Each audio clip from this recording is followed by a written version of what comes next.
Welcome back to our program, viewers, as we observe three prehistoric podcasters doing what scientists believe made up their lives 65 million years ago in the Cretaceous period. See here as they make bad jokes, give unsolicited opinions on movies, and think they're intelligent. However, as we know, they have not reached evolutionary sentience.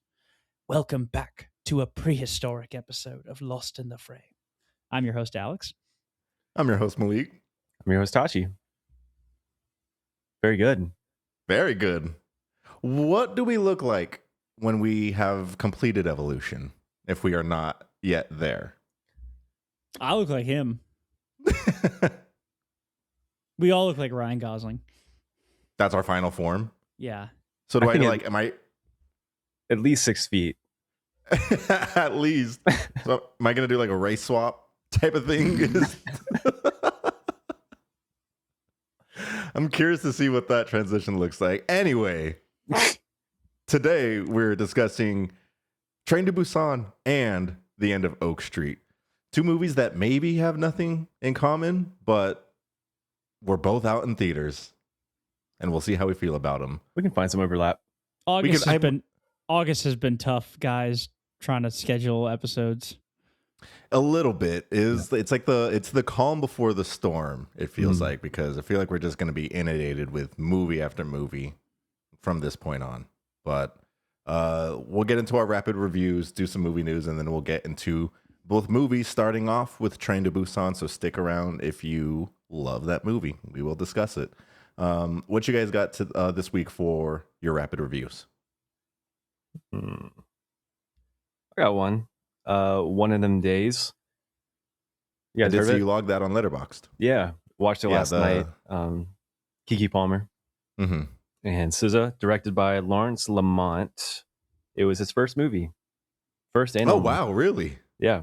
That's crazy. First and only credited project. It's like a hijinks kind of comedy. I don't know how else to describe it, but just, I don't know. It was all right. Pretty good. It's the most. Yeah, I saw your rating, and I was like, yeah, it's like the most 2.5, 3 movie I've ever seen. Yeah, not really much to say. I did really like the King something character. What his name? Yeah. At the end, he was really good at looking like unhinged and vicious. So that was fun. Yeah. Cool. Yeah. My rapid review will be the first episode of Lanterns, the new DC show centered around the Green Lantern, both Hal Jordan and John Stewart. Yes, thank you. I don't know much about the Lanterns, but this show did pique my interest from the trailer, and my interest stays piqued after episode 1. Did you guys get a chance to check it out or not yet? Are you going to watch it? I want to watch it, but I have not. Yeah, same. I like the tone that it's going for so far. I love the cast, so I'm excited to keep watching. Looks promising, I will say. What you got, Alex? I went and saw The Rivals of Uzziah King, starring Matthew McConaughey. What is that movie? I saw people tweeting about it, but never looked it up. It's the new movie starring Matthew McConaughey. All right. All right. No, so it comes from Andrew Patterson, it's his second feature film. The first being a little Indian alien movie that's on Amazon called The Vasta Night, which I really liked. I really liked that movie. Very, very engaging opening scene, which still lives rent-free in my mind. This one is really, really hard to describe because it's almost like it's two different movies sandwiched into one. It's an hour, or it's 130 minutes, and it feels like it's 3 hours. But complimentary or derogatory? I'm leaning complimentary. Okay. Because it legitimately feels like you are watching two different movies. There's a tone switch like halfway through, and all of a sudden, this fun, silly McConaughey is this like hippy dippy honey farmer kind of thing all of a sudden is like whoa. It goes from very slice of life to like a thriller almost. It's beautifully shot. There are some bizarre editing and pacing choices in this movie. I think it would have suited it better to not have it feel like two distinct movies in one. But I still liked it. I enjoyed it. I would like to watch it again down the line one day. With different expectations. I'll give it a 3.5 out of 5. All right, Like cool. a high 3.5. Again, it's that line where it's like we're not going really above that line. Is it in theaters or was it is on in streaming? Theaters. It's in theaters. Okay. And I saw it at Mueller, which I guess is the official Matthew McConaughey theater of Austin. Why is that? It just when it started at the Mueller Alamo, it's like welcome to the Matthew McConaughey theater. Oh, Like, okay. I was like, what? He just dubbed it his own name. He's like, this is mine now. Literally, that's what happened. He comes on screen. He's like, all right. Welcome to the Matthew McConaughey theater. And I'm like, cool. Neat. Good for him. I'm glad he did that. Should we watch it, Tachi and I? Recommend? Yeah. 3.5 right. seems high enough. Yeah. It's a new McConaughey movie. What's wrong with you? Go watch it. All right. Go fine. support We'll watch anything it. he's in, including Tiptoes. We'll get to Tiptoes one day. We're gonna get to Tiptoes one day. Let's get into some movie news. It's been a big week since we've last recorded. I realized today that we actually had not talked about the X-Men casting. And listener, you're hearing this a little bit more in the future. We're spacing out our recordings, but this is our safe space to talk about these castings. Tachi was actually here in LA with his wife over this last weekend. Yep. So we got to spend some time together in person. We went to a concert on Friday, and while I was in line getting more beer, I was on my phone waiting for the bartender, and I saw the casting, and I went, oh, and then went back inside, and I was like, we got to talk about this casting later. And then the concert went on. Is that when you texted me like, Alex, did you see? Yeah. Yeah, that was at like 1 a.m. for me. It was 11 here, so we were just getting started. Mm-hmm. Yeah. No, it was legitimately like 1 a.m. I wake up and the only thing I see is like, Alex, did you see this? And I'm like, I gotta wait like 8 hours now to figure out what he was talking about. And you waited maximum 2. To be honest, I was like, is that really what it was about? When I was like, we you could have just sent the tweet. That's true. I thought something big had happened. Like, I thought maybe Chase DM'd the pod. That would be a big one. But no, it was mainly around the Indy Navarrete casting as Rogue that I was kind of surprised by. But I want to get you guys' opinions. We'll start with this one. I was surprised too. Yeah, there was really no mention other than discussions with the director, I think. But all the heat was on Kaylee Spaney. Yeah, I think that's why I was surprised too. I just didn't know the legitimacy of where those conversations were going, and I was like pretty positive Kaylee Spaney was the shoo-in. Like, it seemed like it was going to be her, and they were like Indy Navarrete, and I was like, whoa, big role. Indy's, I just think, a bigger draw at the end of the day. For sure. Marvel needs butts and seats desperately for anything that's not named Spider-Man. So yeah, they're pulling out all the stops. Let's go through all the casting so far before we continue. Okay. Because I don't think we can't just sink all of our time into Indy. Oh, no. Yeah, let's go through the rest of them. So we've got... Oh, go for it. Rude. So we have Samara Weaving as Emma Frost. We have Kit Connor as Cyclops. We have Christopher Abbott as Professor X. We have Maya Boyd as Storm. We have Adam Driver as Mr. Sinister. We have Sadie Sink as Jean Grey. I always want to call her Jean Grey. Jean Grey. Fun twist on the character. Bro's French as hell. And Indy Navarrete as Rogue. I'll just start off the conversation. I'll watch Adam Driver in anything. Yeah, me too. So, easy sell. Yep. I'm in. Yeah. So I was pretty in with Samara Weaving as Emma Frost, and then they kept announcing people, and I went, all thumbs up from me. Mm-hmm. Do we think he lasts longer than one movie? I hope so. Marvel's got a unfortunate track record of hiring top tier talent as their villains, and then it's the one and only time we see them. Like Christian Bale. That was just the worst. Yeah. The worst. Yeah, very unfortunate. But what about Mads Mikkelsen too? In All right, Doctor Strange. yeah. Mhm. Well, I got him that one time. God, he could have been such a good Doctor Doom. Oh, that's a good casting. Oh, we'll also get to the new Doomsday trailer too. I'm on board with this X-Men casting. It seems like it's the right direction. I'm really interested in Maya Boyd as Storm. She is a Broadway actress, and so this will be her first film. And I'm a big fan that a majority of this cast so far are lesser to smaller people as far as people that know them, like in the culture. Fresh So, faces. Fresh faces. Yes. I'm a fan and I'm excited. Who do you guys want as Wolverine? You think we get an unknown? Mm, You think they just de-age Hugh Jackman? Seeing Hugh Jackman amongst these people would be jarring as hell. I don't know. Are there any popular fan casts going on right now? I have no idea, actually. Timothy Chalamet. Okay.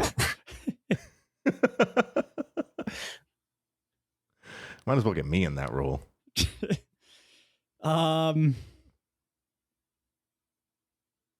Mm, I have no idea who would come Same. to mind.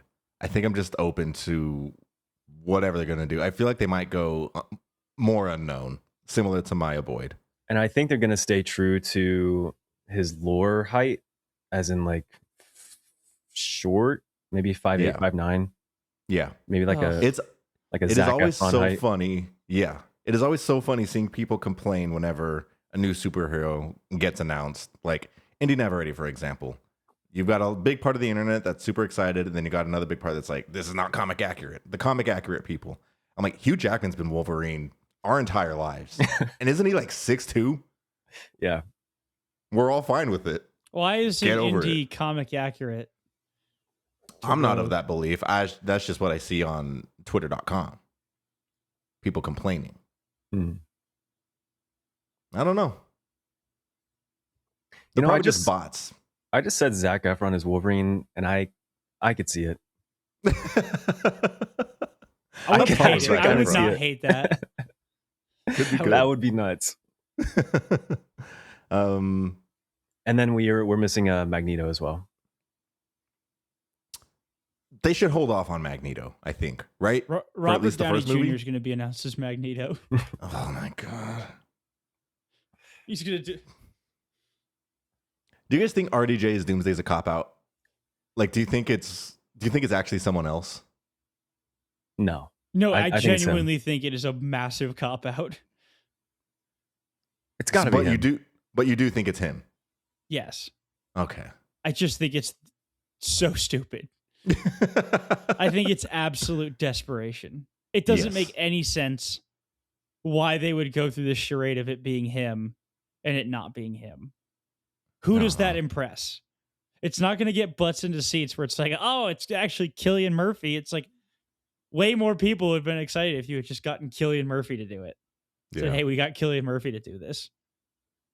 Which would be sick. It would be sick. I just saw more of those conversations following the trailer. People comparing the shots of Doom's eyes and like, these are different eyes. Those are Cillian Murphy's eyes. Yeah, because he has a CGI mask on, probably. Tachi, what else happened at D23? Yeah, they released some new movie announcements. Coco 2, Lilo and Stitch 2, Lilo and Scratch, which will be a The short fuck? film involving Stitch and a little alien cat. Frozen 3, Zootopia 3, and then they announced Ryan Gosling's character name in Starfighter, which will be Cade Oberon. So, I don't care about 100% of this. Coco 2 is so stupid. Like, What are they gonna do? Grandma's double dead now. Well, we gonna have the one famous, now not famous skeleton get mad or something, and like, oh, that's I what's don't gonna know. happen. He's gonna come back. He's gonna be mad. He's gonna want revenge. He's gonna drag. What was the kid's name? I don't remember his name, but they gave him a fade. Mhm. Yes, he's gonna drag faded Bambino into the underworld again. Whoa. That's kid in Italian. I couldn't think of it in Spanish. Okay. What did you think? I was like, what did you? I don't know. Like, what did he? I Just don't know call him? Italian. Yeah, Bambino, Bambini. that's hilarious. So the Bambino is going to get dragged into the underworld. Yeah, And it's going to be Ernesto de la Cruz or whatever that guy's name was. that's what it was. And he's going to be like, you ruined it. Now no one prays at my thing anymore, and I'm dying, and people are going to forget me. And it's going to be just nonsense. But it's going to be a story of redemption, and then they're all going to be okay in the end, and he will be forgiven. Yeah. Nah, I hope the kid goes to hell. Okay. It's like Dante's Inferno. He has to The travel through circles of 7 layers of Yeah. hell to escape Ernesto de la Cruz. Somebody get this man in the writing room. Stat. Disney Pixar Circle of Lust. Hit us up for ideas. You guys care about any of these pique your interest? I mean, I'm glad that I know my name in Starfighter now. True. True. Yeah. Yeah, not really. All right. The Odyssey is now the highest grossing R-rated movie of all time, surpassing Deadpool and Wolverine. Cool. You're not happy Deserved. with that, Alex? You wanted it No, to you be Deadpool keep and skipping Wolverine? my news. No, I'm next. The first line. Oh, yeah. Oh. I completely skipped Alex's portion.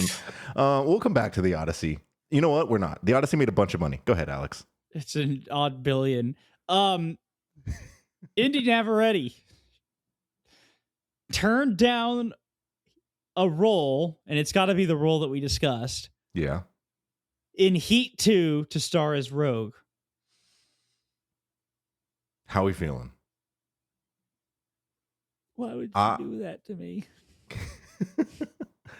I thought think she liked she it. made the right decision. For her career, yeah. Mhm. For vibes, no. Absolutely Fair. not. Honestly, I don't even know if that's the right decision for her career. It's the right Did decision anyone financially. Did Yeah. anyone materially gain from Eternals? I mean, they were already established. And like Eternals is Eternals. X-Men is Yeah. going to be This- much bigger than the Eternals, Huge. even if it's shit. Yeah.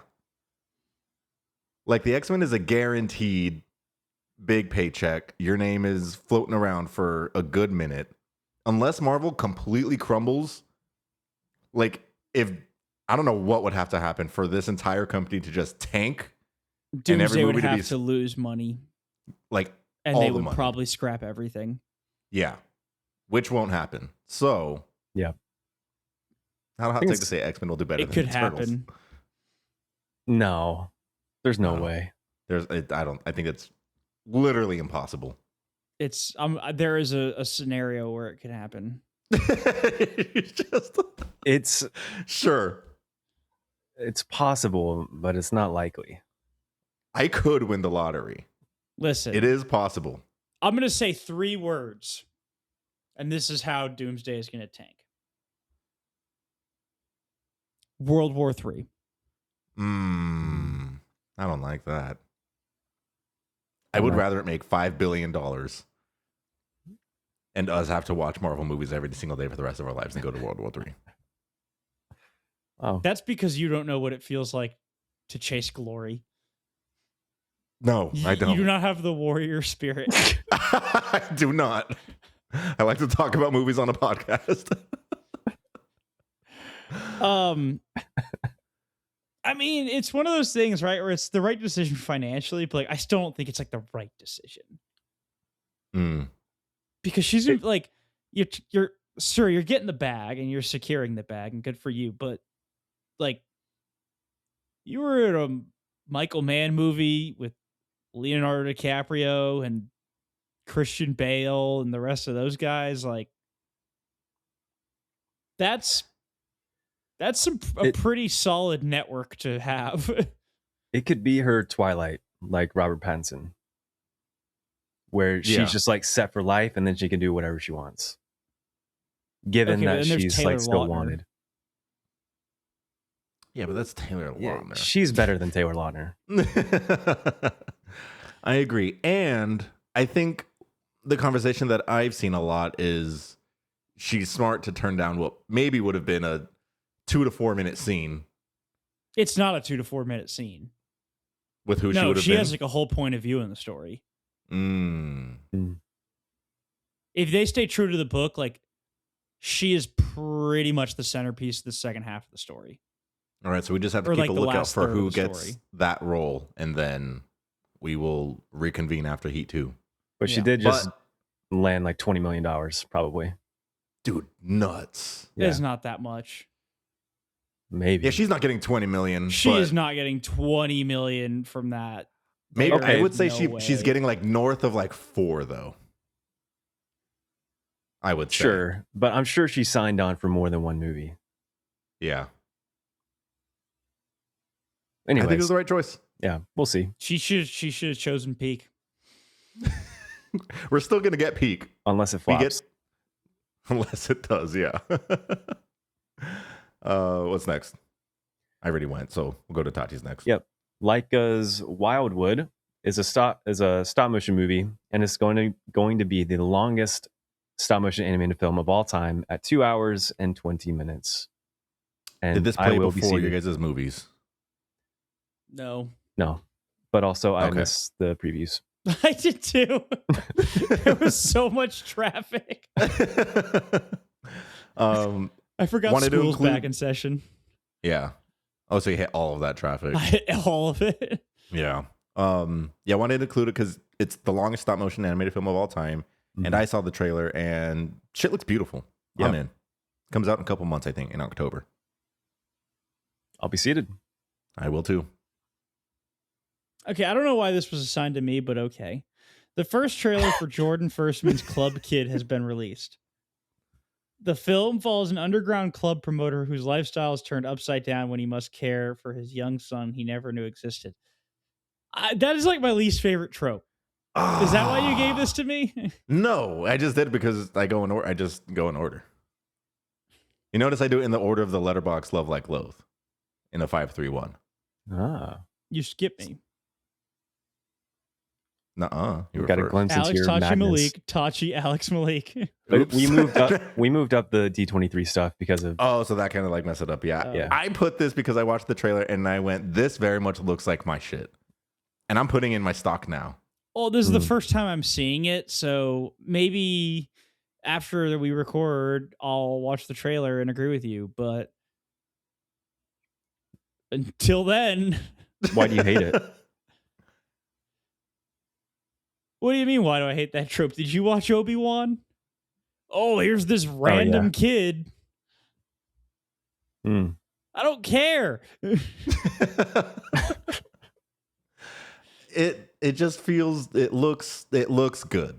I will say I can't disagree with you on the trope, but it looks good. I'm putting stock early. Alex would love 65. We'll talk about 65 later on in the episode for sure. Last piece of news before we get into the movies. Dune Part 3 will feature 71 minutes of IMAX exclusive expanded aspect ratio footage. Hmm. I'm in. Are any Dune tickets on sale for you guys? What is No, what is available? not Alamo. I haven't checked. Not at Alamo yet? Nope. Okay.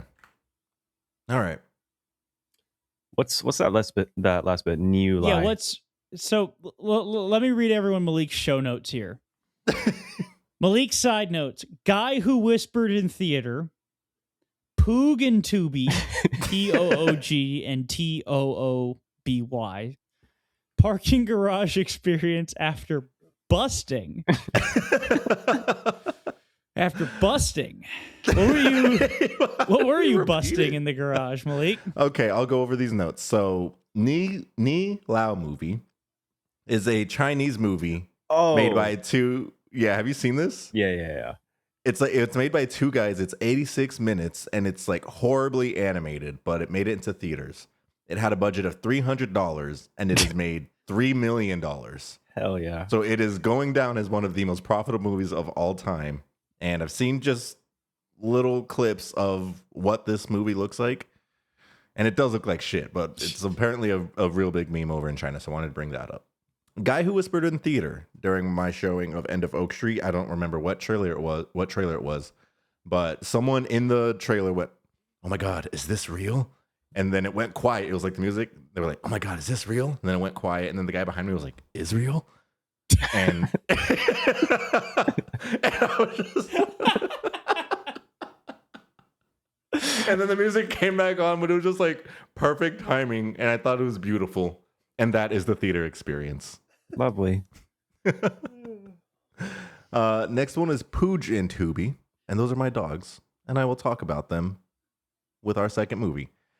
And my parking garage experience after busting was after Train to Busan. I got lost in the parking garage. This seems to happen to me a lot. And it was kind of scary. It took me 20 minutes to find my truck. And it was like midnight and I had to go through. I parked at a new parking garage, one that I don't have to pay for. Every time I go to the movies, I have to pay $5. It's annoying. LA so it's like, moment. let me park across the street a little further down. It's free parking. And then I'll see how it goes. Didn't go well. It was scary. I thought there were zombies. So those are my show notes. Let's get into Train to Busan. Yeah, let's board the train. We'll open with our letterbox Love Like Loathe. Here's the synopsis. When a zombie virus pushes Korea into a state of emergency, those trapped on an express train to Busan must fight for their own survival. Alex has our 5-star, Tachi with the 3, and me with the 1-star. Our 5-star today comes from Colleen Bateman. Movie absolutely broke me. Cried at least 5 times. So awesome seeing it on the big screen and with that sound system. Couple next to me would stop talking. Tough, That's Colleen. the theater I experience. feel you. Yep. All right. Today's 3-star comes in from Guilherme. I don't know how to say that name. Guilherme. That was good. This all would be avoided if the dad had given a PlayStation 4 instead of a Wii. Our 1/2-star comes from Ava V Rose 5. Why don't you go ahead and fucking stare at the zombies a little longer, you actual dumb fucking idiots? Main character was hot. He was pretty handsome. He's a good looking guy for sure. As a fellow handsome guy. All right. Have you guys seen this movie before, or is this the first time? Second time. Second time. All right. Also my second time. Did you guys get to catch it in the theaters, or did you watch it at home? Watched it at home. At home. All right. I got to watch it in theaters. It was nice. Yeah. When is the first time you guys watched it? Was it pretty recently? 2 years ago, maybe. I don't know. Sometime within the last 5 to 10 years. I have no idea when the first time I watched this, but as I was watching this movie, I was like, did I finish this? For about like the last hour of the movie, I'm 80% confident I may have never finished this movie. Are you serious? I'm dead serious. The last 45 minutes seemed like brand new footage to me. I went, oh, wow. Look at all that's happening on the screen right now. As if it was the first time. I watched this in October 26, 2023. That was the first time I saw it. Okay. So almost 3 years ago. Yeah. I was logging movies on Letterboxd wrong for the longest time. So the activity dates for anything I go back to, a majority of the time, they're not there. But we wanted to talk about this one today. I believe it is the 10th anniversary. Right. In like the last week. And Yep. That's why it's in This theaters is again. yeah, this is one of the, if not the most, I think, beloved zombie movie, at least amongst like cinephiles. But what is your guys' relationship to this movie? Like, how do you feel about it overall? This was a zombie blind spot for me for years. Okay. I was a huge zombie fan in middle school, like die-hard Walking Dead fan.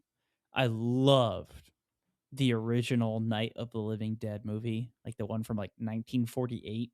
Mm-hmm. So good. We'll have to do a pod on that one day. I absolutely adore that movie. Um, I had all the How to Survive a Zombie Apocalypse books. I mean, I was ready, dude. I wanted it to happen so bad. I I wanted it to believe happen that. so bad in middle school. I was like, I cannot wait for this. It's real. It's real. I'd find like sketchy websites where it was like zombie outbreak in Uganda. It's starting, and I'd be like, let's go, baby. Like, we're gonna go kill some zombies. And it never came. And so then I had to live my boring corporate life. But 3 years ago, started doing, well, a couple years ago, I started doing, I don't know if it was what iteration of it this was, but um, all October I like to watch scary movies. Big horror movie fan, but like I try and devote as much of October as I can to watching horror movies. And so I try and watch like blind spots of mine, classics that I haven't seen in a while, stuff that I want to revisit that I watched when I was a kid. And Train to Busan was one of the ones where it's like, wow, this is actually like I've heard only good things about this movie, and it's a huge blind spot. So I finally watched it and was just absolutely blown away by it immediately. Yep. Um, I'll pass it to y'all because I can talk about this movie for forever. Yeah, I think similarly to Alex, I've always liked zombies. It's like the only horror subgenre that I could kind of stomach for the longest time, and yeah, just really really enjoyed it the first time. It left a great impression, and I was happy to watch it again. Mm-hmm. I think for me, this was also a pretty big blind spot for a long time. I do want to say I watched it within the last 3 to 5 years. Similarly, like I said, pretty confident I didn't finish it. I'm really not sure what happened. Regardless, this was a really big blind spot for me, and so yeah, I remember first watching it. I was just like, okay, like I get like what everybody's talking about, and so yeah, I'm excited to talk about it today, and no different than what I think I felt like back then. But this movie's just, I see why it's like always in the upper echelon of when people talk about zombie movies. Mhm. Like this movie does a lot right, where it's kind of hard for me to find like flaws with it, really, because it is just very effective in everything that it does, from the entire cast to the set design to the soundtrack. Oh my god, the soundtrack I think really stuck out to me this time, and I was like, this shit bangs. This is so good. Honestly, my only complaint watching it, granted, I don't know if they've remastered it and that's what they're showing in theaters, but there were a couple moments like mid rewatch where I'm like, CGI looks kind of CGI here. Um, and I was like, you know, whatever though. It Yeah. didn't really take you out of the movie that much, but I Is there a mean, specific scene? Because I can't recall feeling that, so I wonder if we can it's pinpoint it. it's like anything with a massive, massive glut of zombies. So Like how like they crash through the yeah, like stuff as a big crashing lump. through a window and like Mhm. hundreds of them are falling Yeah. through. It looks like someone did this on like Blender or something. It was a But little that's it. It's like goofy. very Mhm. split second flashes. But I mean, to me, what I think makes this movie so good is it starts and what, like 10 minutes in, they get on a train and then the movie just goes and does not stop. Mhm. Mhm. I mean, it is I just one thing after another. Yeah. I love the opening of this. Like, I think this isn't necessarily true of all movies that do this, because I've seen plenty of movies that start strong, like first 5 to 10 minutes, and then kind of just goes downhill. But I think one of the marks of a great movie, and this one being included, is if those first 5 to 10 minutes can live on its own. So if someone made a short film and it's we see the guy like spraying, and then the guy pulls up in the truck, to the deer, to them getting on the train. If that was just its own like short film, I'd be like, this is so good. And I need to see more. And it just, yeah, you're right. It just does not stop from that moment on. It's wild. Yeah. I did look up the budget just because we were talking about the CGI. It did have a pretty tight budget. It's roughly 8.5 million USD. Okay. How much did it make in the box office overall? Google AI overview says 98.5 million worldwide. Jeez. I will. Yep. On Wikipedia, it says 98.5 million. Nice. Good. That's for crazy. Train to Busan. Mm-hmm. Yeah, and I'm sure that'll go over a bit more, not included with the with this re-release, because I believe this is the first time that it's been re-released in theaters. Is it going to make $1 billion? I hope so. I think this director actually has another zombie movie releasing either this year or next. It was one of the trailers that played before my Colony. showing. I think it's actually out. Oh, okay. It was like taking place at a mall. I think it is called Colony. Yeah. He also has Peninsula, which was like a sequel to Train to Busan. Oh. But from what I understand, it's like 28 weeks later compared to 28 days later. Yeah. Oh. Not as well received. Yeah. That's unfortunate. The trailer for Colony looked really cool. Like, it just new ways of doing zombies. You know, you always got to get a little inventive in this type of subject matter. We've seen a lot of iterations of zombies, some good, some bad, some really bad, but Train to Busan, I think, is like the gold standard. What are some standout scenes for you guys, if you can pinpoint them? Anything involving the dad or the husband character, not the I guess the dad character, but the husband character. Yes, played by Don Lee. Don Lee, dude, this dude's a tank. Dude's the GOAT. I was looking up his filmography and being like, I gotta watch more Don Lee. Yeah, Bros and Eternals to loop that background. But yeah, Memoir of a Murderer, I really want to watch. He's got a few movies here that I need to check out. But dude's an absolute beast. This entire movie, and he's hilarious. So funny. And I made that. The humor in this movie actually lands for me because it's very sparse.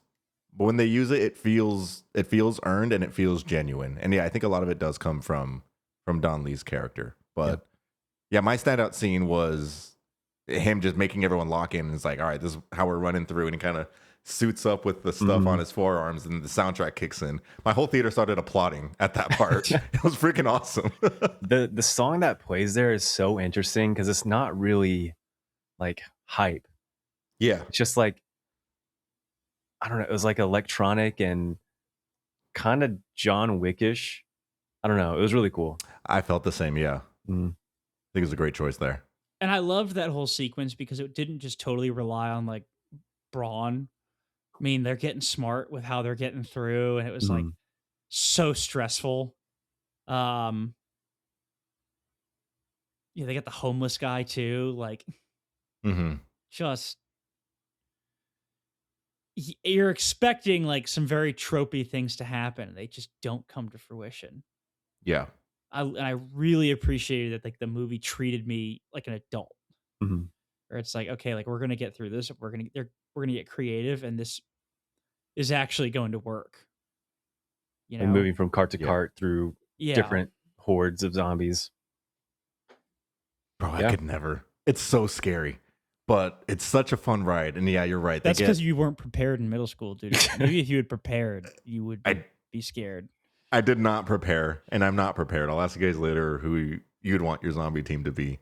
But going back to some of these sequences obviously on the train, but like as they're like going through the hordes of these zombies, I think one of my favorites is them above the luggage rack. Yeah, is a really, really great scene in suspense.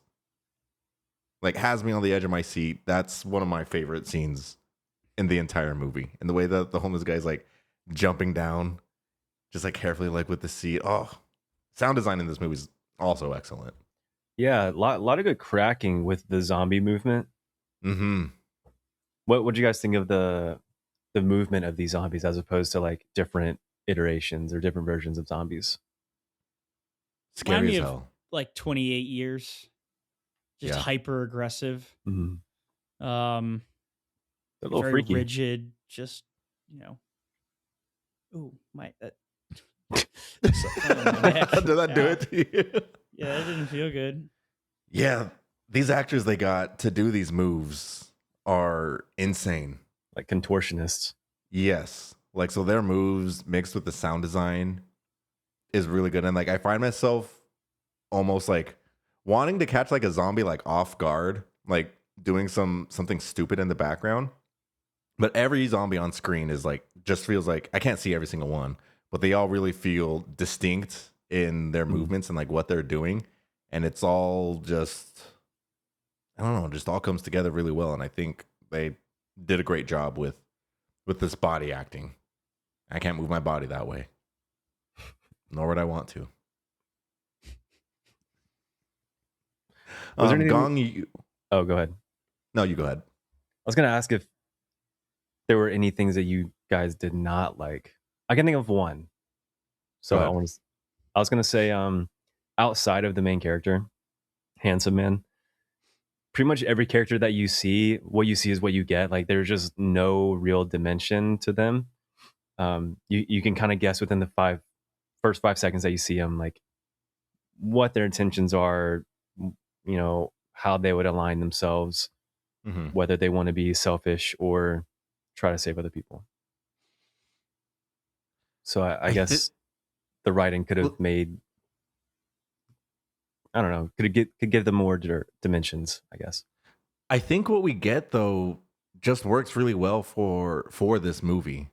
Like, I think there's enough dimension for the father and daughter character. We get it with Don Lean, his wife, the pregnant wife.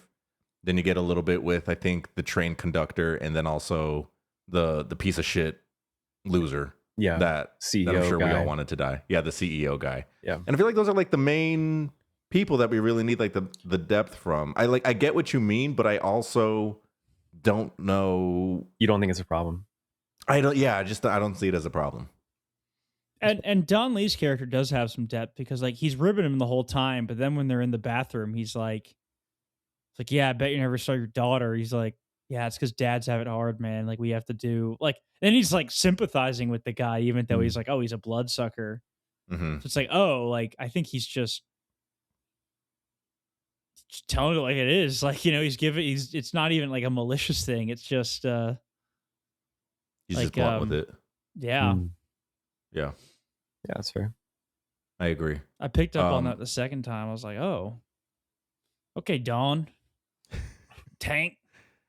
His scene of him getting bit Oh, is devastating. Yeah. so frustrating too. Oh my god, because it's like it's always so avoidable. It's so avoidable. Like these types of movies just piss me off because I just get like the CEO when I find him, like he's really great in his role. Like Yeah. that, if I saw him in person, I would just be It's on immediately site. angry. It's on site, which is just speaking to a good performance. But my god, and then yeah, Don Lee's character gets bit in the hand, and it's so small, like it's not even like that big of a bite. It's just barely like, A little bite, a little nibble. yeah. Ah. But it's immediately game over. Yeah. Yeah. I assume he would be your guys's maybe top pick for most devastating death in the movie outside of our handsome main character. I will say, actually, the second time around, his death didn't hit me that hard. Not that I was like, oh, I was just like expecting, like, okay, Mhm. well, there he goes. There goes the man. The death that hit me the hardest the second time around was the homeless guy. Mm. Why so? He just, he gives the pregnant lady that look, and she gives him a look, and it's just like, it's like, all right, like, you know, Mm-hmm. let's, like, I'm doing this. And something I picked up when they, after Don Lee dies, but they get in the new train car and they're telling him to get back into the next like cubicle thing that they can hide in to separate from the uninfected population. The homeless guy is the first guy to like just go. Yeah. He just is like, all right. And I'm like, wow, that is a guy who's been told to get out angrily by people his entire life. Oh. And he just does it. And then he, when things really got hard, he immediately was like, this kid will be saved because of me. Just didn't even hesitate. He just gave her the look and said, I'm doing this. And then goes and does it. And I was like, because that was it. It was game over. He had no chance. And he knew he had no chance. Yeah. Yeah. It was like, that was a guy who had nothing, was trying to just hang on to the one thing he had, which was himself, and then still freely gives it up at the end. I was like, that dude is actually like also the second biggest hero of the movie. Mm. Just absolute legend. The second time, I got a little misty eyed watching that one because I was like, you didn't deserve this, man. Like you just didn't deserve it. Damn. Yeah. That's a very good well pick. said. Yeah, that's a really good pick. And like, it's obviously emotional during that scene when he's letting them go, but the way you phrase it of him being the first to go to the other car because he's got that his whole life, just that makes me emotional just like thinking about it. And that's a really good shout out. Very well said. If I don't pick the dad, I have to pick the high school kid. That scene when his little girlfriend, not really girlfriend, but the girl that He was dies in his so arms. scared of her the whole movie. Yeah. Yeah. That one got to me a little bit more this time around, but I think by far the death of the dad at the very end was it got me. I almost teared up. I did tear up, but I teared up at the very, very last scene of this movie with the daughter singing her song. Man, that's what I'm saying. Like the last 30 minutes, I was just like, oh my God, I don't know if I finished this. I loved the whole final act. I saw a lot of reviews talking about how it kind of falls apart after the first like third. And that it's just like more the same of like what they see typically in zombie movies. But like the final act I thought was incredible. At no point do I think this movie like diverges from its logical like course of action. Yeah, agreed. Like everything that happens next is like, yeah, it seems like that's how it would be. Except the flaming train. I think that was kind of out of left field. I mean, but would it be? A little the world's bit. Falling a little, apart. yeah. I think it's the concept of a flaming train isn't crazy. It's just the timing. Yeah. So like that's the a very timing was a little. Yeah, that's a very movie moment. It is a train track, so like it, at some point it's got to show up where you are. It's forgiven. It has nowhere else to go. Right. But it does make for like a very cool set design between the crash trains. For sure. And then we get the scene with the homeless guy. So all is forgiven. Mm-hmm. I will forgive it. I will forgive it there. I want to shout out also the train conductor. Yeah. He's one of the braver people in this. Like, and as I'm watching, I'm like, man, I want to be the train conductor. He just gets his own little cubicle. He's kind of just doing his own thing. Doesn't really have to deal with the zombies.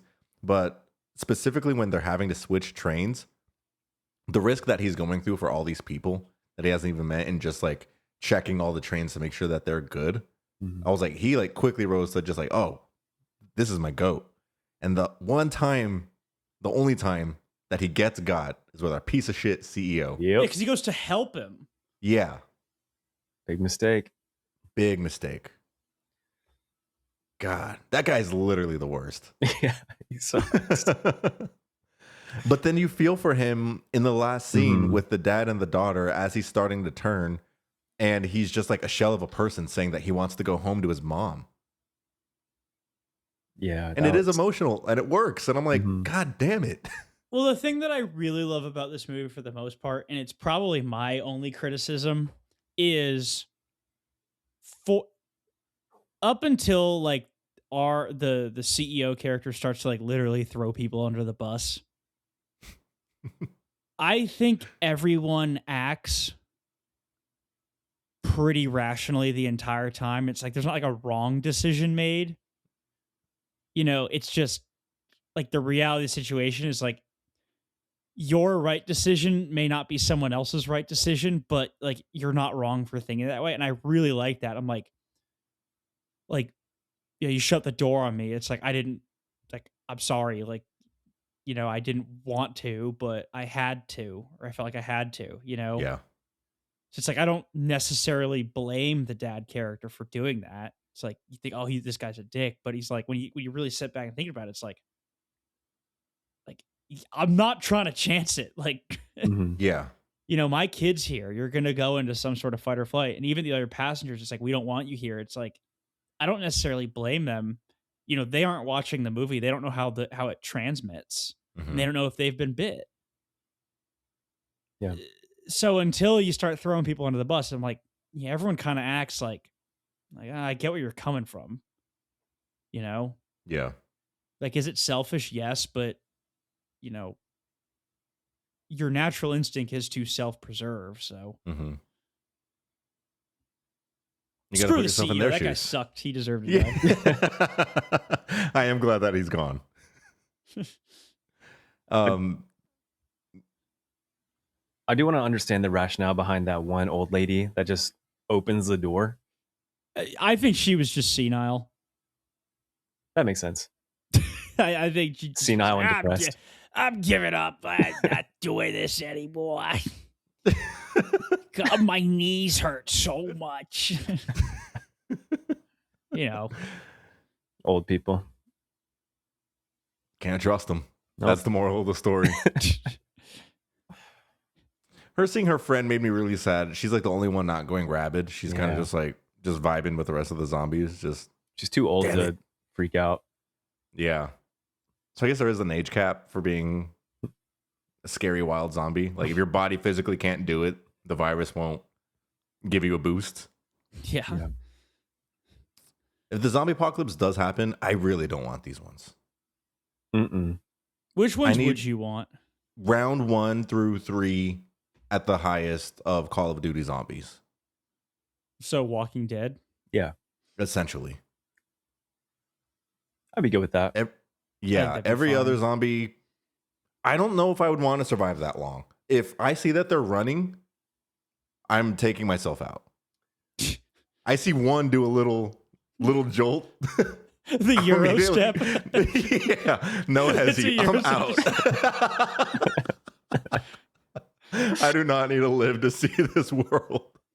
God, it'd be so epic to go down. Like they're running, you're like, you go, I stay. You like draw like a sword. You're just like, Bro.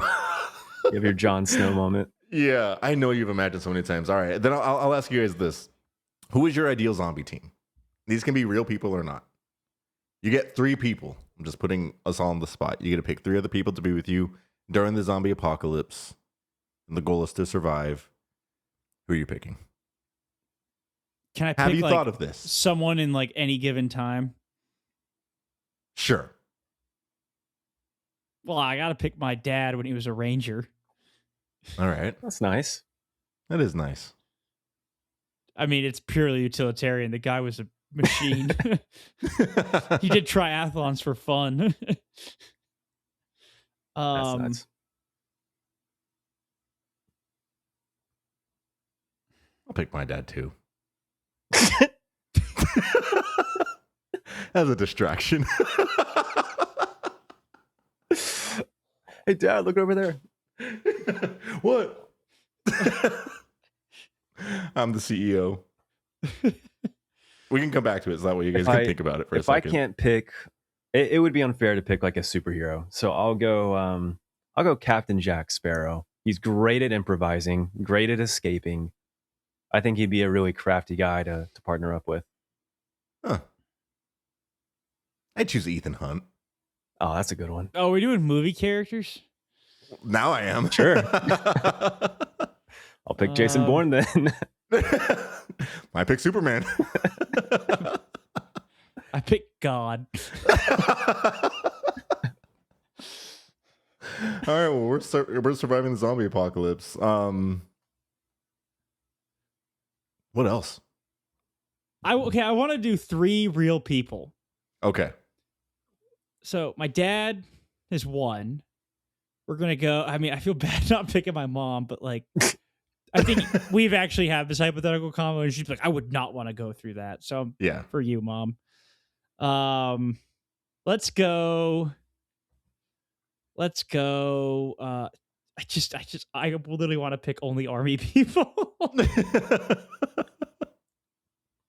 Like famous special forces people. It's like, yeah, I'm not dying. But for the sake of not doing that, God, I don't know why this is hard. All right, I would pick, for people that I know, I'd pick Alex, Tachi, and my brother. Aw. I think we'd be a good squad.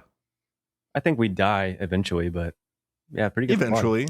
Especially if I see one sprint, then you guys are out one man. Oh, yeah. Because I am taking myself out. You're just going to sit down. I'd be so pissed. I would make sure that I was the one to kill you when you turn into a zombie if you did that. We see one run and I just slowly turn to you guys. No, wait. Real people. Could I go back in time? Yeah. I'll pick Muhammad Ali. But just box his way out of it. I thought you were going to say Alright. Muhammad, and I'm like, The prophet? all right. Yeah, I'll take a prophet. Yeah, okay, Dashi, all right. And Moses and no, who else? Give me Jesus. Give me the J-Man. I feel like Muhammad Ali would get bit. I don't know. Yeah, I don't want to be. He's agile. I don't want to be around him when he gets bit. He wouldn't. He might be the one to start sprinting. He would keep punching. Because like, even as a zombie. I would pick like young Mike Tyson. Yeah, he's probably ferocious. the toughest dude ever. Yeah. Yeah. But imagine a Mike Tyson zombie. He would be biting the zombies. That's how he turns.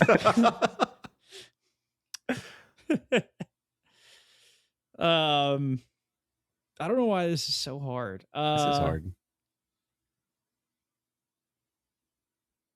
It's a big decision. This is who you're going to spend the rest of the apocalypse with. All right, give me my dad. Give me Shohei Ohtani because he can swing a bat. Like it. That'd be pretty useful. And give me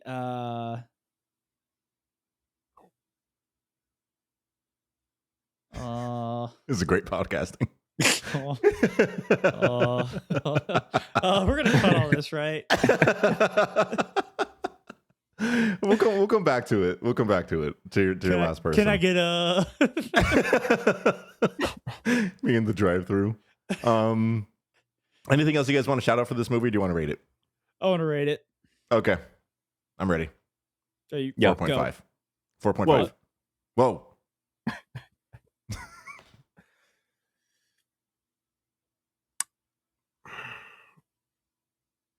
I think 4.5 too. Nice. That's I correct. feel like it was better the second time. I think it was much better the second time too. Mm-hmm. Did you guys give it 4s the first time? Yeah. I do have it as a 4 on Letterboxd right now. Yeah, I was thinking of 4.5, honestly, but after the second rewatch, I'm gonna give it a 5. Wow. I'm bumping Damn. it up. That's high. Yeah. I was gonna keep it at a 4 out of 5 until I started talking about the homeless guy and started getting emotional again. I was like 10. Yeah. Wait, how does this 10. compare to 28 years? What did you rate those? I gave 28 years the first one a 9 and the Bone Temple an 8. I think if I rewatched them again, they would each go up a rating. Yeah, 28 years for me is a 5, and then Bone Temple I think is a 4 right now, but would potentially go to 4.5. With the previous 2, it's only 2, right? It's only Days and Weeks. Yeah. Yeah. Weeks obviously being at the bottom. Days is just iconic in itself, but I think it's just a very strong 4. Years is that's it. That's it for me. So I think I probably am due for a rewatch then of The Crazies. I may also give that a So 10. The Crazies is a zombie movie. Kind of. Okay. They're infected with a bioweapon that the government made called Trixie. That makes sense because as I'm going through like the Rotten Tomatoes 100 zombie movies ranked, there's a couple where I'm like, is that a zombie movie? Like Wreck? But I think it's similar to The Crazies where it's like they're not zombies, but it's something like that. Something. It's like a infection. But like The Crazies, for all intents and purposes, is a zombie movie. But there's an added layer that they are hunting you down. They aren't just dumb. Like they are actively like being. Oh, I don't like that. Yeah. Oh, there's one scene in that movie that is just so unbelievable. You got to watch The Crazies. Maybe I may throw The Crazies in our Spooktober. Oh, lovely. 2026. Make us have to do it. You can double it up with Zombieland, so we get something a little funny too. Yeah. I can't believe this is my highest rated Korean movie. Train to Busan. I mean, I think it's straight up deserving of all the hype that it gets. It is. Yeah, I have this rated higher than Parasite now. I don't know how I feel about that. Well, Parasite also has to be a 5. I have it as a 4.5. I've been wanting to rewatch that movie. You should. Okay. Ready for Oak Street? Oh, no, that's not true. It's tied with Old Boy. Old Boy's fucking nuts. The guy from Old Boy could be on my zombie team, too. The way he tanks that hallway is unbelievable. Oh, he'd be good. All right. Just do not bring his girlfriend.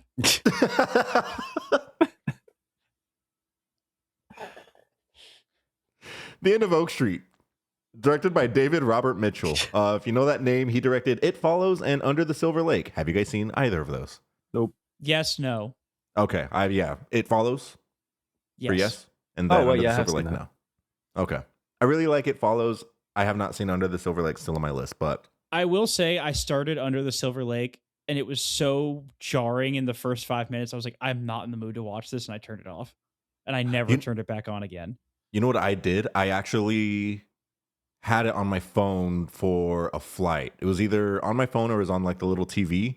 And I think there was like a lot of nudity in those first 5 minutes. And I was like, actually, I don't want to watch this on a public plane. So I turned it off. Dude, I watched Westworld on a plane once. Does it get crazy? Just boobs everywhere. There's this little kid to my like back here, and there was this like lady right next to me, and I'm like sitting there. It's like on my laptop. I'm watching it, and I like look over, and I'm like, "Oh, you had a laptop? Yeah." I was like, the biggest screen you could have on a plane. I'm the worst. Yeah, I'm screening like HBO porn on the plane, basically. Yeah, I've literally been like this on a plane watching something, and then like a scene like that comes up, and I just lower the brightness. Okay, synopsis for End of Oak Street. After a mysterious cosmic event rips Oak Street from suburbia and transports the neighborhood to someplace unknown, the Platt family soon discovers that their very survival depends on them sticking together as they navigate their now unrecognizable surroundings. Together. This is starring Anne Hathaway, Ewan McGregor, Christian Convery, and Maisie Stella. Cool. Let's get into it. What's our 5-star? Me. You. Sorry, I had it buried. I'm not on my A game today. I'm thinking about this trip tomorrow. Sorry, viewers. Sorry. You're getting ready. It's okay. This review comes from Claire. The thing about dinosaurs smashing things with their feet is that they're not that big. They're not Godzilla. Elephants don't go around stomping on tree trunks like they're blind. I think Anne Hathaway hides the fact that she poops from her husband and children. What? let me catch myself and let me read it again. Okay.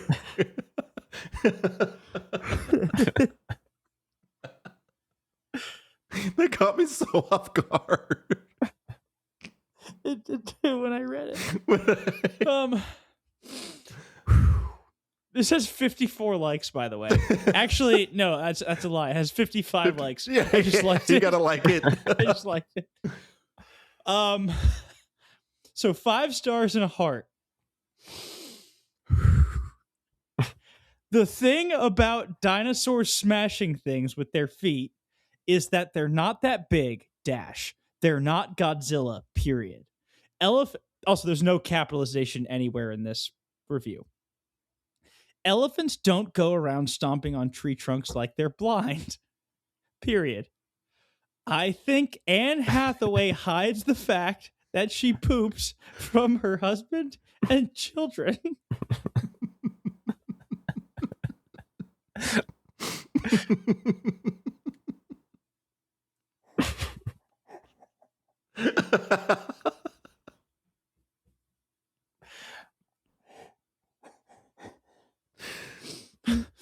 I'm sweating.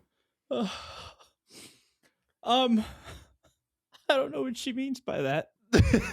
I know exactly what she means. I think she's accurate. That's what happens in the basement. Yeah. It's funny to see a bunch of turds just floating. That's why she shuts the door. She's like, don't go in there. All right. Today's 3-star comes in from Jason Duran. Come on, guys. There would be way more positive shit than that. In the basement. Yeah. That's where she poops every time. Today's half star comes from It's LV. Why would you write and direct this? Why make something that never needed to exist? And anything touched by J.J. Abrams needs to be erased. A sad and pathetic shell of a human. A cancer on the medium. Was this weird imitation crab meat Spielberg? Absolutely sickening. Walking out of the cinema from this gave me the feeling that art is dying.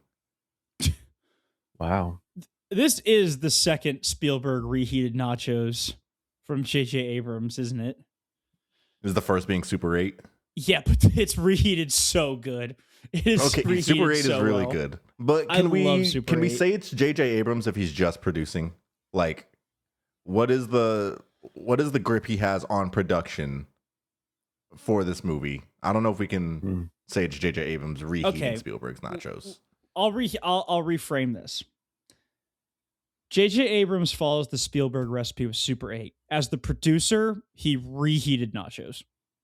Okay. Because he probably was like, this is what it's going to be. Go direct this, Mr. whatever that guy's name was. David Robert Mitchell. Yep. What was your guys' excitement level coming into this? None. Yeah. Really? None. Whoa. It was just me? How excited were you for this movie?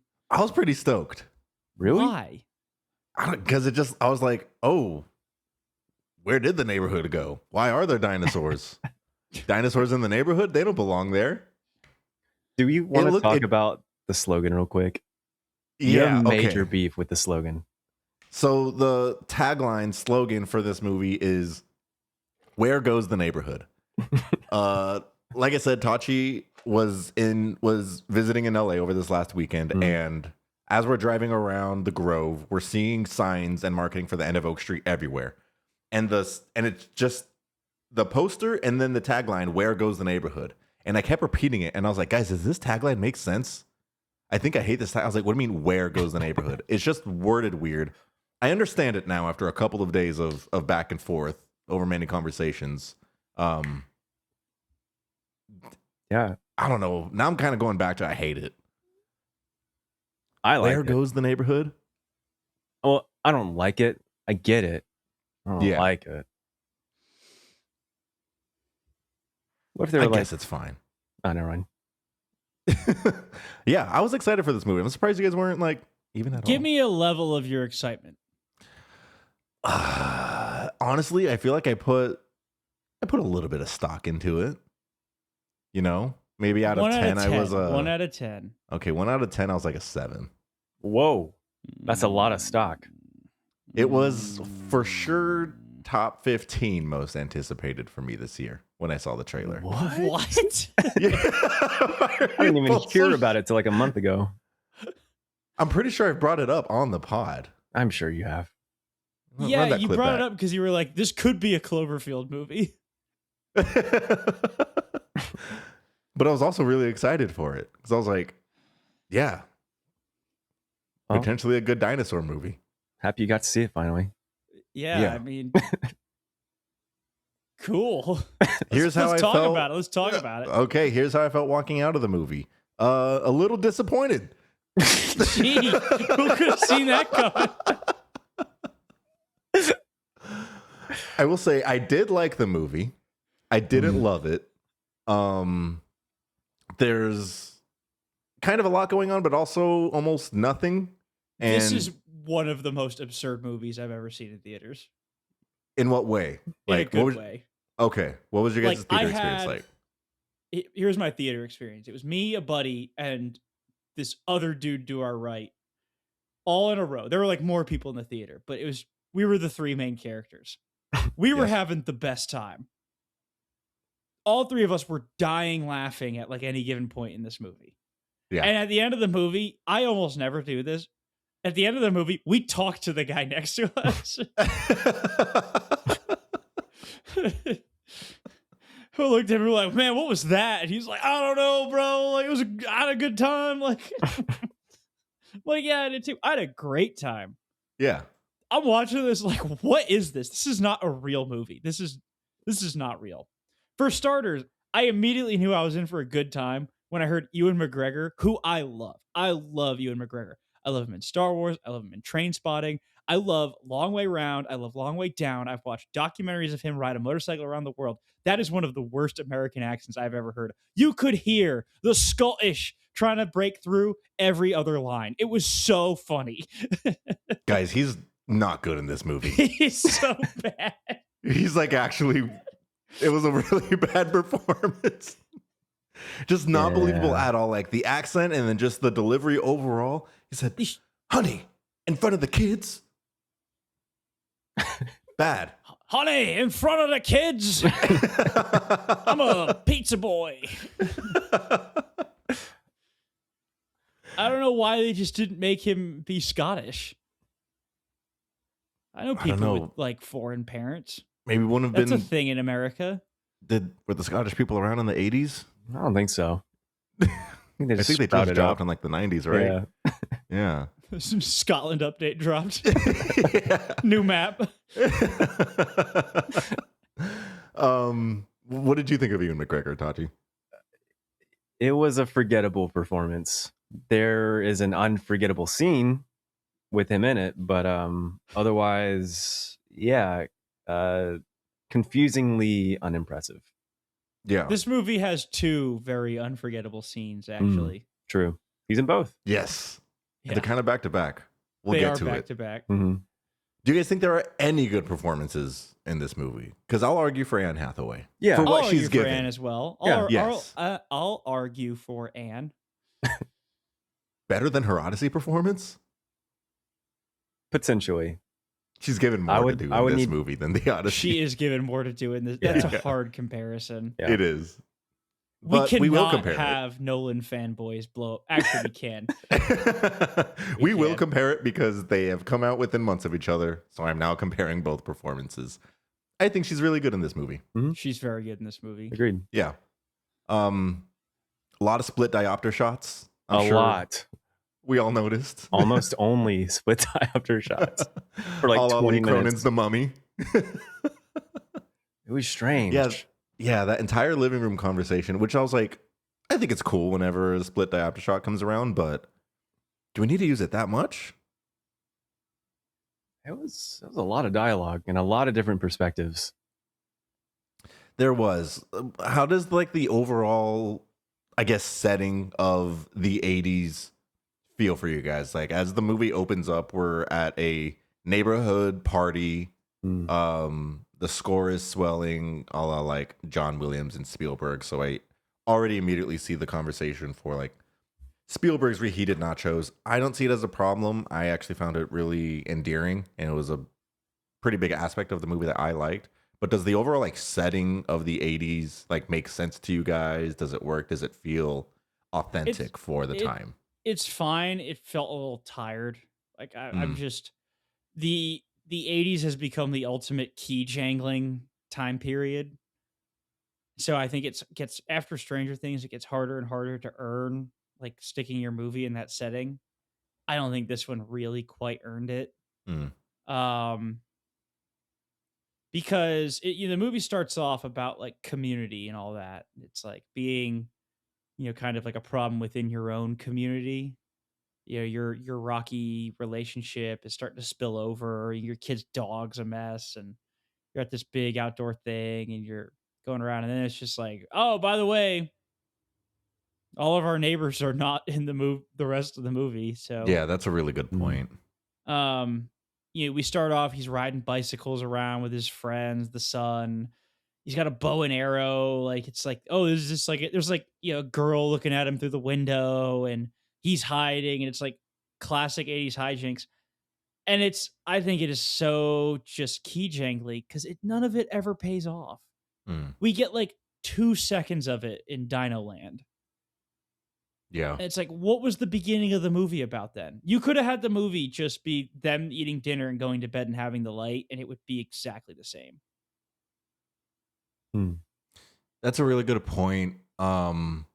Yeah, maybe if you center this around two other families as well, and that those relationships are established early on, because the like central emotional part of the movie is this family dynamic, which I think in itself has a lot of flaws. But I do agree with you. I see a world where there's more families involved, and it kind of just goes a different route, and maybe there's a bit more emotional payoff with that. What do you think, T Money? Yeah, I don't really think the 80s or the time that they chose for the setting really served any functional purpose. If they decided that because I don't know, they didn't want people calling their neighbors on their cell phones so they can be more disconnected. There's a way to write that into the story where there's just no service because there's cosmic They're fuckery going on.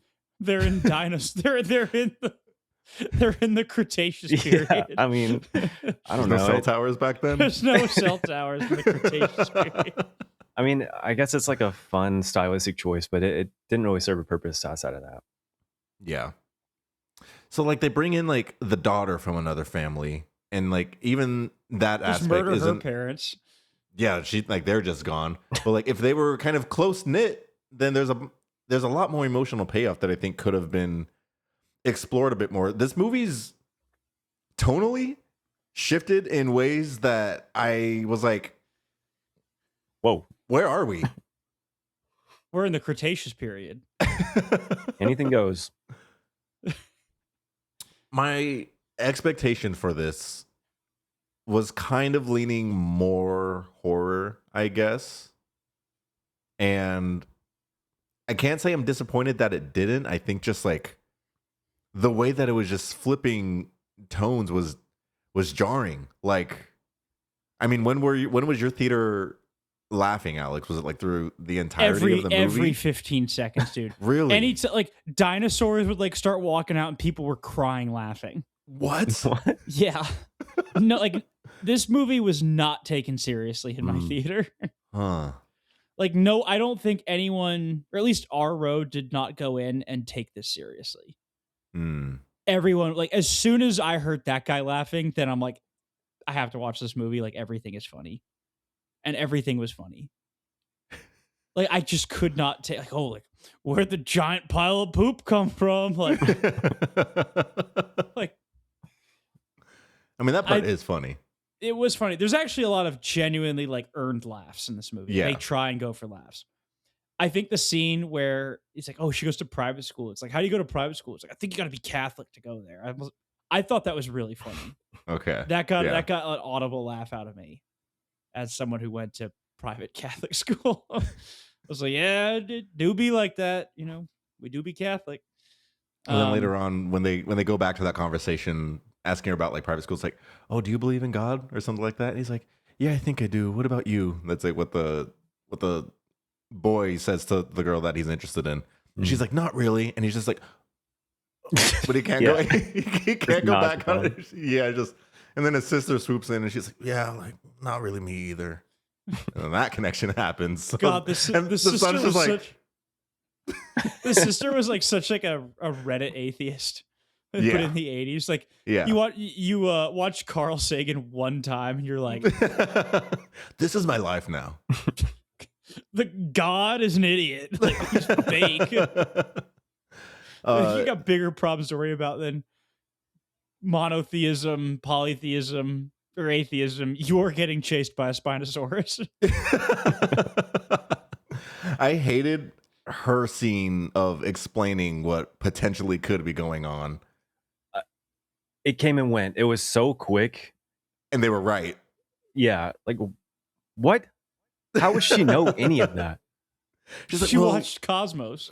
she said, well, Carl Sagan once said that light is like a trampoline or whatever she says. Wormholes. And so with the flux capacitor, if you just and like, and then she was accurate, and the dad's like, yeah, for sure. Makes sense. Yeah, okay. And then Anne Hathaway's like, stop telling the kids to believe in all that. We're dying. We're stuck here forever. We're all gonna die. Do you realize that? Let's talk about their relationship, because it's the classic, like, husband is pretending everything's fine, you know, very aloof, you know, very positive, but is hiding, you know, aspects about his life that he thinks would make his family hate him. And she hates him. I really feel bad for Ewan McGregor, his character, because can you imagine like getting laid off? Like, like, imagine this. You have a hard time finding work. Okay. You got laid off. They bring you back.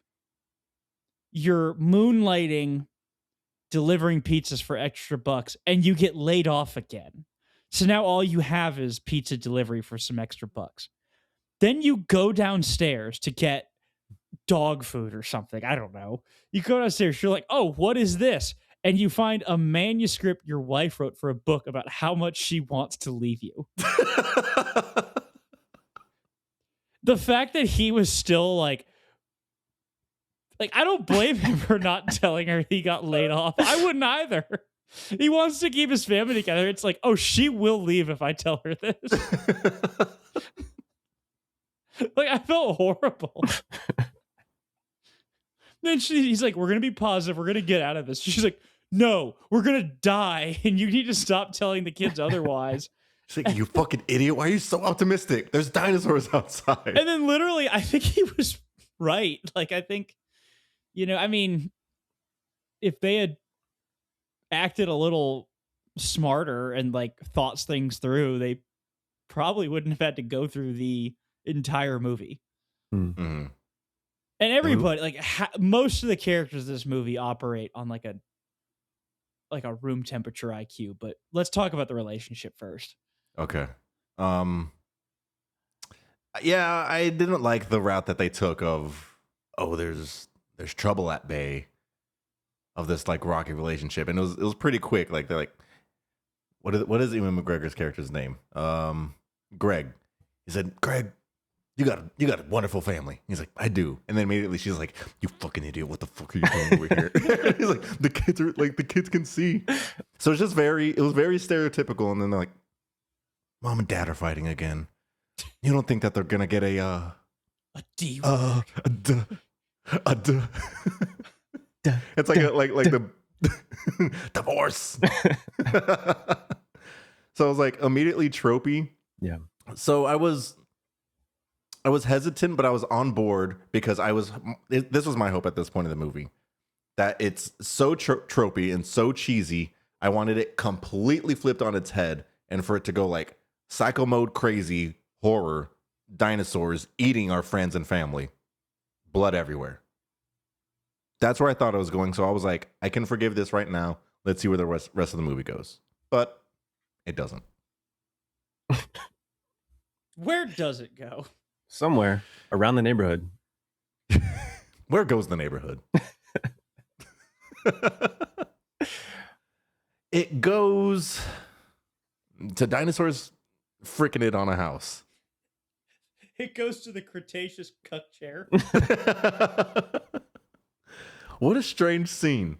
It was, I could not believe that. Like, that was the moment where I was like, this is not a real movie. I kind of liked it. I don't know what this is, but it's. What do you mean you kind of liked it? What? No, Taji was like, I kind of liked it. I thought it was kind of sweet. Taji's over here like. Not the fornication, the Wow. Cretaceous fornication. Just like the fact that they could just separate themselves from their problems, their situation, and just like have a little fun. I get it. I get it. I do. I wish I felt that. Like do a silly pose and just laugh for a second. I liked it. It worked for me. I think it's like literally the performances between them two. She goes, do a silly pose, and he's like, what do you mean do a silly pose? Or whatever it is. And I'm like, what the fuck is going on? We're like slapping our knees in the theater. It's like, and like the dinosaurs, they'll just like cut back to Ewan McGregor's character. Like, and he'll be like facing the camera, and behind him is this like dinosaur just like hitting it from the back, just like full thrust, and like they're like moaning. It's actually wild. I don't know why. It went on for so long. Also, those dinosaurs were hairy. Yeah. Well, dinosaurs probably were like the closest relative to a dinosaur now is a bird. Mm-hmm. Like, birds are basically dinosaurs. Or a gator. It was like recent in the last like 10 years, right? Where they were like, hey, these guys might have had feathers. Yeah, it's like they probably all had feathers to some degree. Mm. So it's like accurate from what we know now, I guess. What do you guys think of the overall like dinosaur design before we get to the next crazy scene? Some worked, some didn't. Mm-hmm. What didn't? I think the really big ones didn't work well. I think like the Spinosaurus was pretty neat. Okay, yeah. I thought the noise the Spinosaurus made was really creepy. But at some point, like a dinosaur brushes up against the house, and it's so big that no one can see anything, and it's like a bomb went off, and then you just never see it again. I didn't know what happened at that scene. Yeah, That was the same dinosaur that was doing it. Was it really? Yeah, it had the same fur. it looked way bigger in the window. Yeah, like I was like, what the fuck is that? They looked massive in the sex scene to me. But were, the like, up window was like, against the it was like Look how big they are. Oh god. like as it's passing the window, it was like a constant flow where I was just Right. like, is this a fucking like what is that? A whale. God, what is that? And then it was gone. Mm. Because that was like a pretty big jump scare. I thought the world was ending right there. I thought it was the meteors coming down. They were strangely quiet as well. Like not a lot of stomping. Yeah, for like just the overall like area. At least the I really big like guy. the yeah. I really like the Spinosaurus design. I thought it was really cool, and I like the I think they're just pterodactyls. I don't know if they're named something else, but I thought those were creepy. I like the mouth of the big worm guy. The white one? That was pretty freaky, yeah. Yeah, that was. It was What's- freaky. I just couldn't take it seriously. Was it his face? Yeah. He looked like a chill guy until he opened his He mouth. looked like Yeah. a super chill guy. He was just exploring. We were joking right before we were recording. We were giving him a voice of him, this big snake coming through the window, just like, ooh, what is this? Ooh, nice room. Oh, Good- gee. Good stairs? Wow. Maybe it was like a Midwesterner. Oh, gee. Oh, golly, gosh. gee. Oh, you need a vacuum. This is scratching up my belly. All right, so the next crazy scene is a chase through the neighborhood, which I think has a really cool like tracking shot of Anne Hathaway like running through the house as the dinosaur is chasing her and Ewan McGregor. And then something fucking wild happens. Yeah. Kind of what I wanted to happen the entire movie, but the way it plays out, my audience laughed at first, and then it immediately switches to serious. And that was like the most tonal whiplash I think I've had in a while. It's the way he hits the dinosaur with the bat once Mm-hmm. and it falls. It played comedically. Did you guys feel any different? Yeah, no, I laughed. Okay, Yeah. yeah. It was just like so ridiculous that you just have to laugh. Yeah. And then it grabs him and it's Bites like a his real leg off. bites his leg off. And Body it's real quick. slams Him him. being Greg, by the way. Also spoilers. Bites Greg's leg off. Still kind of funny the way it's shot and he's holding his stump leg and then just gets chomped on Yep. to the point where I was like, My jaw hit the floor. yeah. And I wanted to take it serious and I was like trying to like get into that lens. I was like, he's dead, it's serious. But the rest of my audience was laughing too. And I was just My theater was dead quiet. We were all traumatized. Why did they find their kids in the middle of the neighborhood at this other house? Why didn't they just stay in another house? Like, oh, we have to go back to ours? Who cares? Why? It's I a don't know. free for all. It's an absolute free for all. Mhm. Maybe they didn't want to deal with the dead parents inside the house. Go to a different house. Plenty of houses, I guess. I don't know. They were dead inside? Maybe. That's what I'm saying. Like, maybe. Oh. I don't know if that's Don't dead open inside. Hmm. But he was gone. He got launched. And I was surprised and I was like, okay. I kind of like that they killed him off. And they don't take it back necessarily. It's not a fake out, Mm-mm. but it It's pretty But- stupid. so we're towards the end here. This is a very simple movie. It's only an hour and a half. Simple premise. There's dinosaurs. Survive. Oh my God, we can escape by these balls of light that are just popping in and out. And then we get into like a time travel movie.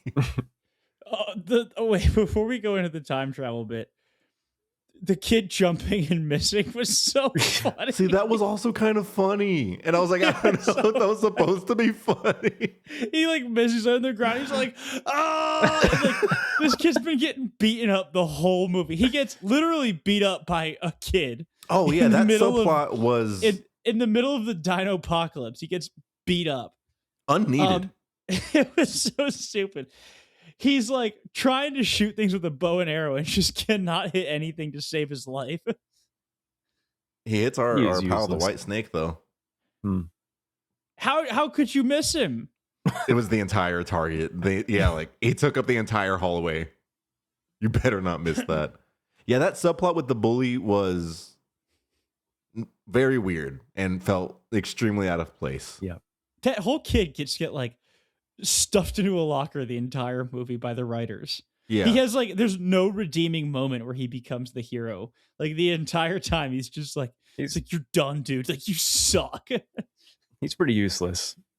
Oh yeah, you think you're gonna get through and see your new private school girlfriend on the other side? No, you have no leg. Like broken leg. How you like that? Dare to hope again, idiot. Also, your crush actually likes your sister. Boom. Wait, is that what happened? I thought they were just buddies. No, they were holding hands at the end. Yeah, I think there's Girl- a love interest there. Girls do that. Yeah. There was definitely like chemistry, like in that scene where the sister is bandaging up her leg, Yeah. and then the brothers having the conversation. Like there's glances There's eyes. passed at each other. There's eyes. A lot of eye action. Like Cam even looked at me. She went, "Look at this." Got a lot of legs too.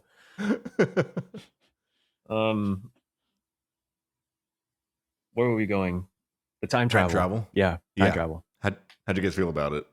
I kind of saw it from a mile away. Mm-hmm. Yeah, it was bright. Unfortunately. It was flashing. Like it was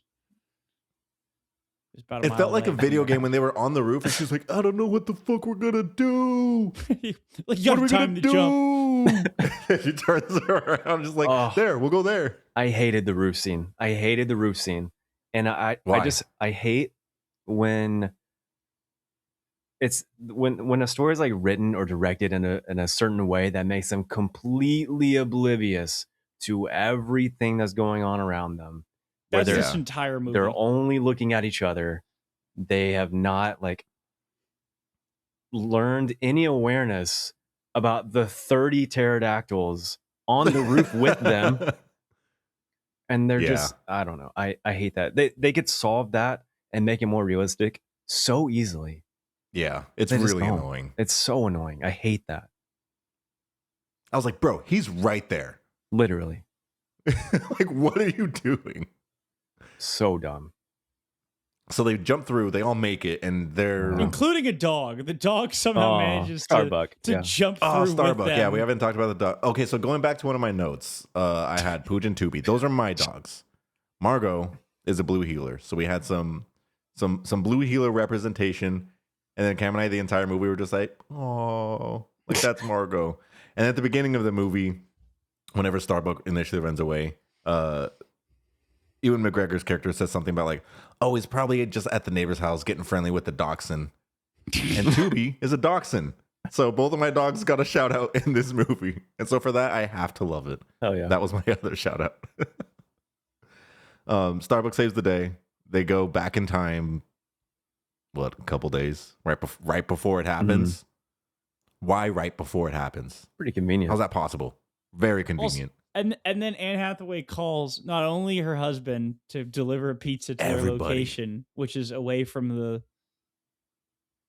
the thing. She also calls everyone else apparently, In 2 minutes? or like 4 people. Yeah. Just the people that we saw on screen. Mm-hmm. So we have the big clock in the middle of the street that's letting us know this is what time it was. And they're like, what time did this happen? And they're like, 11:05 p.m. And then the camera cuts to 11:03. And then Ewan McGregor pulls up. So all of that happens. Like he pulls up, he goes home, she calls the people all in 2 minutes. I didn't like it. It was also very unclear.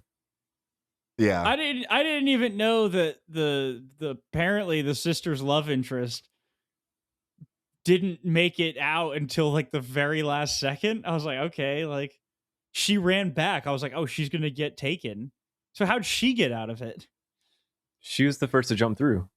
Yeah. No. I mean, like, then she's like, no, I have to go warn my parents. I have to go there. They're like, no, don't do that. But then she runs off. So I was like, oh, she's done. She's stuck in a loop. Oh, I get what you mean. I get what you mean. Yeah. But then she just is like, fine. Yeah, it's all good. It's all good in the neighborhood. Then we get a nice little wrap-up video talking about, and I think it's been 2 years since the incident. And yeah, I guess they saved everyone, and she's writing the book now, The End of Oak Street. And I was like, okay. That's awesome. I don't think they addressed the cloning thing either. They didn't. That was my next question. How'd you guys feel about the very last second of this movie? Where you see two Implying of that- the neighbor girl. You see 2 of the neighbor girl. Yeah. Wait, I thought that was her sister. No, there are now 2 of her. Yeah. Because they went back in time. She gets a new husband, a new Ewan McGregor, and then now there are 2 of the daughter, of the black daughter. Yeah. And she was holding Jeanette. hands with one of them while the other one It was was like there. with the and then with the parents. with the parents, Mm. alive and well. So they all live together in harmony now. Nuts. Yeah. What? What do you think of that? Alex blacked out the last 30 seconds, I guess. No, I saw. I just thought it was her sister. No, it's her. Mm-hmm. They got another one. So there were conversations of, yeah, time travel happened. Also the dinosaurs. We went through it. Y'all died. Came back. We're here now. What do you do when? Okay, so let's. You're telling me this now for the first time. Yeah. They're clones. All right, so let's say you're the parent. Your daughter shows up. And she's like, "Hey, I'm your daughter." It's your daughter, but your daughter's over there. What So, do you like, do? Yeah, what do you do? Do you, like, do you have to pay? Do they both have to pay taxes? Are they legally the same person? Do they have different social security numbers? Do they have a different birthday? I mean, like, are they 1 and 2? Like, what is when one behaves? Are you like, why can't you be more like the other one? I mean, the other one only has 2 days on the other person, but those 2 days are pretty traumatic with dinosaurs. So essentially, just they like are rocking in a corner, like foaming at the mouth at night. Like the pterodactyls, I hear them. They're in the walls. Like, is she always like this? She's having one of her episodes. One of her dino moments is what we call them. She's going dino like, mode. ooh, look, dino nuggets.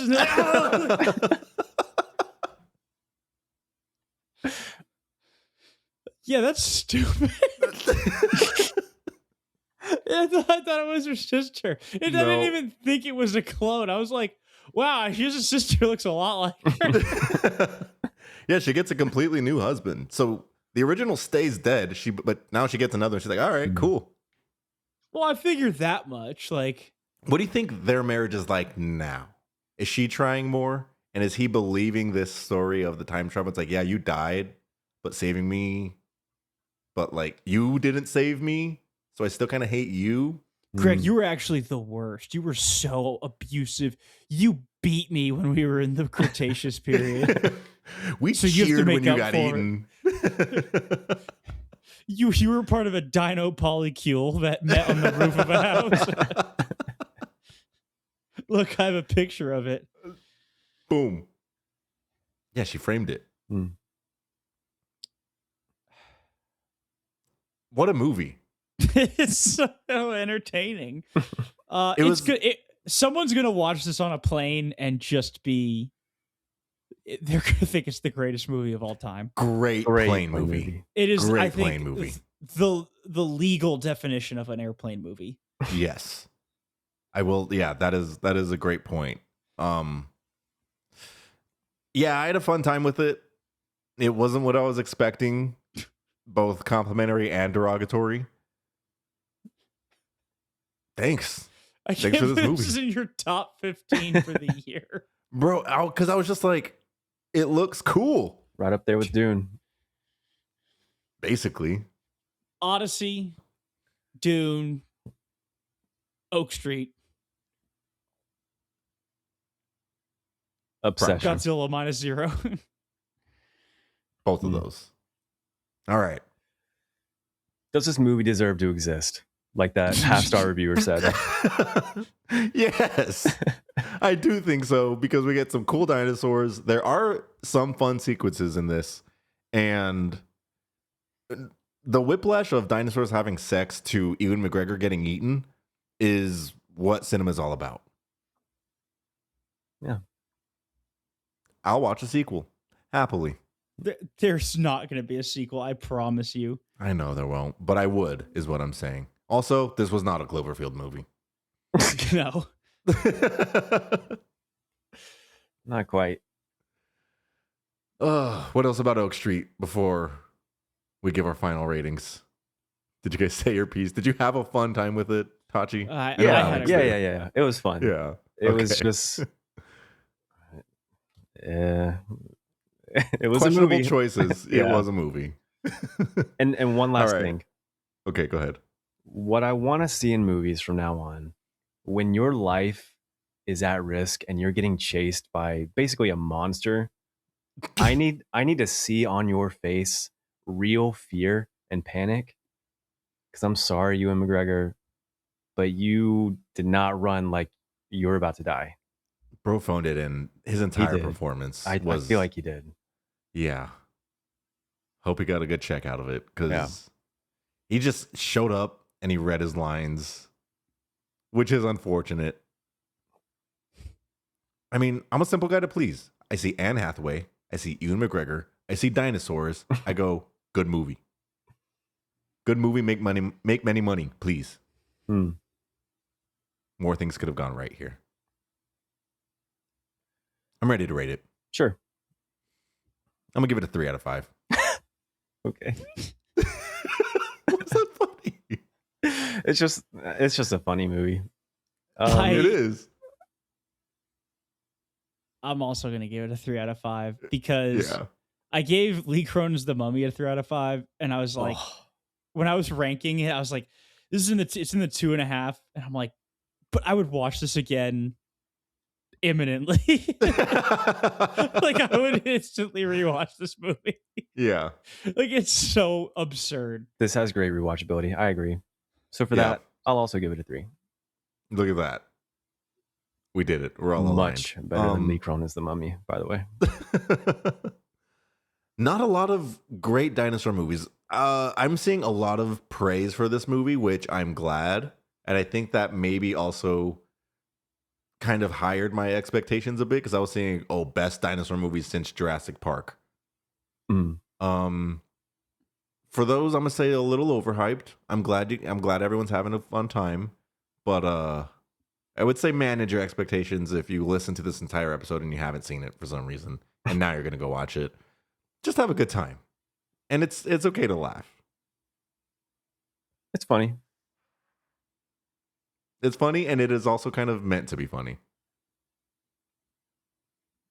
Yeah. What is your guys' favorite dinosaur movie? That's not Jurassic Park. Or 65. Bro, Alex, have you seen 65? No, I'm never going to watch 65. God, that's another one. I think I just really want a good dinosaur movie. You do. Because I was also really excited for that. Because that's Adam Driver and dinosaurs. Very simple equation. I'm sat. And it was shit. I'm glad this wasn't shit, though. Yeah. This was All right, so you much, got much better. Here's an IMDb list of the 100 best dinosaur movies of all time. It's 100? Created by some guy. Number 1 is Jurassic Park. Number 2 is The Land Before Time. Yeah, so it's very... Jurassic World, King Kong, The Good Dinosaur,